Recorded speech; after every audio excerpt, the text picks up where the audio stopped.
12 ربیع الاول اللہ تعالیٰ نے انسانوں کی رہبری اور ہدایت کے لیے انبیاء کا سلسلہ وار شروع کیا، جو کہ حضرت آدم علیہ السلام سے لے کر آخری پیغمبر نبی کریم صلی اللہ تعالیٰ علیہ وسلم پر ختم ہوتا ہے۔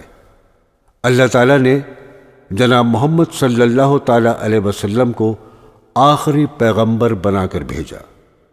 12 ربیع الاول کا دن جب آتا ہے تو ساری دنیا میں اللہ کے نبی حضور صلی اللہ تعالیٰ علیہ وسلم کی آمد پر ایک خوشی کا سماں ہوتا ہے، اور مختلف ممالک میں امت مسلمہ مختلف انداز میں اس خوشی کا اظہار کرتے ہیں۔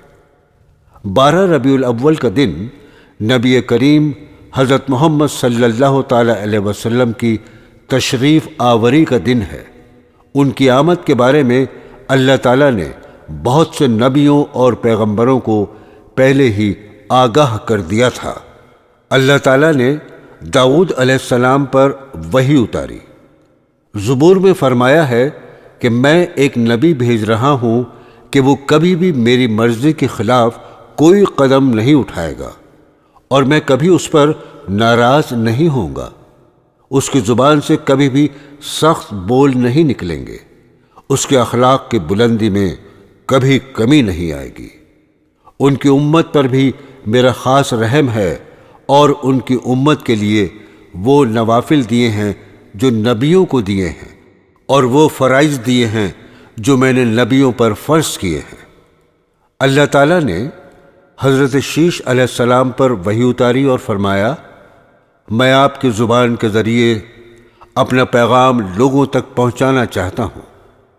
حضرت شیش علیہ السلام اٹھے اور فرمایا، اے آسمان سن، اے زمین تو بھی سن۔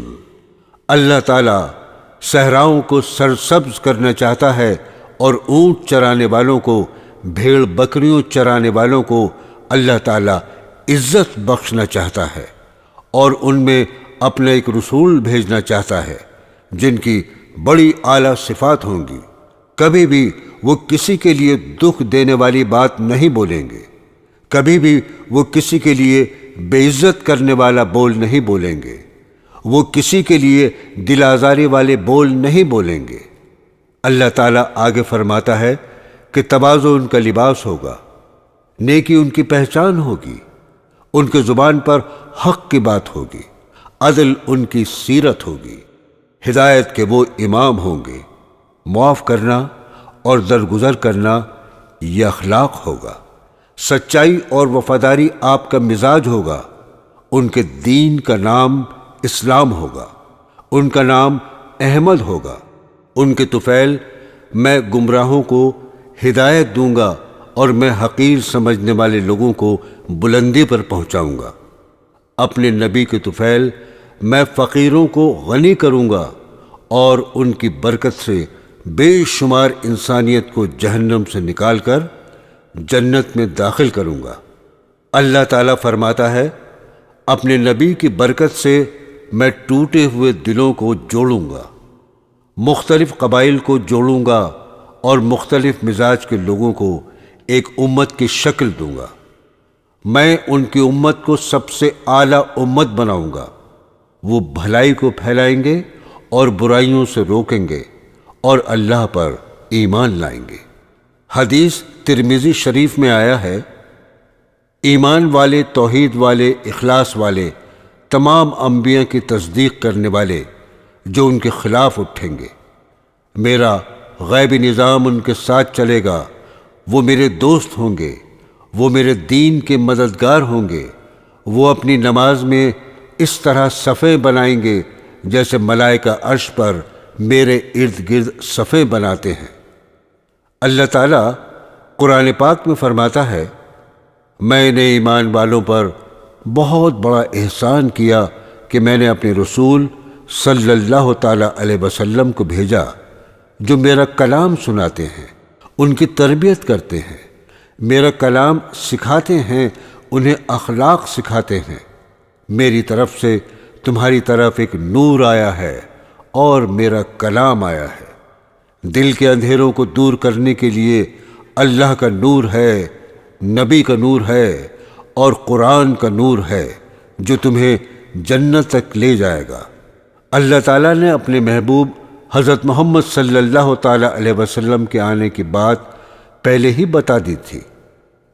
حضور صلی اللہ تعالیٰ علیہ وسلم کی تشریف آوری سے پہلے دنیا میں ضلالت اور جہالت اتنی پھیلی ہوئی تھی کہ انسانیت تباہ ہو چکی تھی۔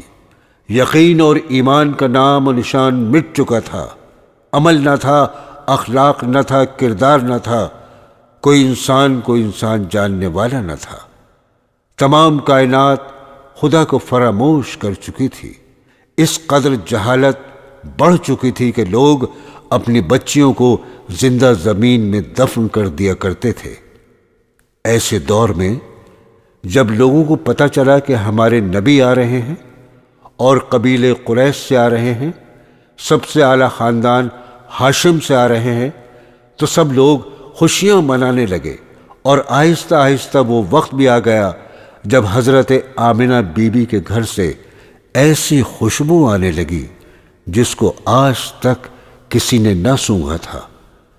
صبح صادق کا وقت تھا، پیر کا دن تھا، اور تاریخ 12 ربیع الاول تھی اور 22 اپریل 571 عیسوی تھی، جب نبی کریم صلی اللہ تعالی علیہ وسلم کی ولادت ہوئی۔ آپ کے پیدا ہوتے ہی سارا کمرہ خوشبو سے بھر گیا، چاروں طرف نور ہی نور پھیل گیا، اور ایران میں 1000 سال سے زیادہ عرصے سے آگ جل رہی تھی، لوگ جس کی پوجا کرتے تھے کہ اچانک بجھ گئی۔ وہاں کے بادشاہ کا محل جو کہ بہت مضبوط پتھروں سے بنا ہوا تھا، اس کے 14 برج ٹوٹ کر زمین پر گر گئے۔ بادشاہ سمجھ گیا کہ آج نبوت بنی اسرائیل کی اولاد سے نکل کر قریش گھرانے میں چلی گئی۔ اللہ تعالیٰ فرماتا ہے، کل کائنات جان لے ان کی ذات کو، ان کے نام کو، ان کی شفاعت کو۔ ان کے پیچھے چل کر ہی منزل ملے گی، ان کے ہاتھوں میں ہاتھ دیں گے تو اللہ کے پاس پہنچیں گے، نہیں تو یہیں بھٹکتے رہیں گے۔ ان کی دنیا بھی برباد اور آخرت بھی برباد ہو جائے گی۔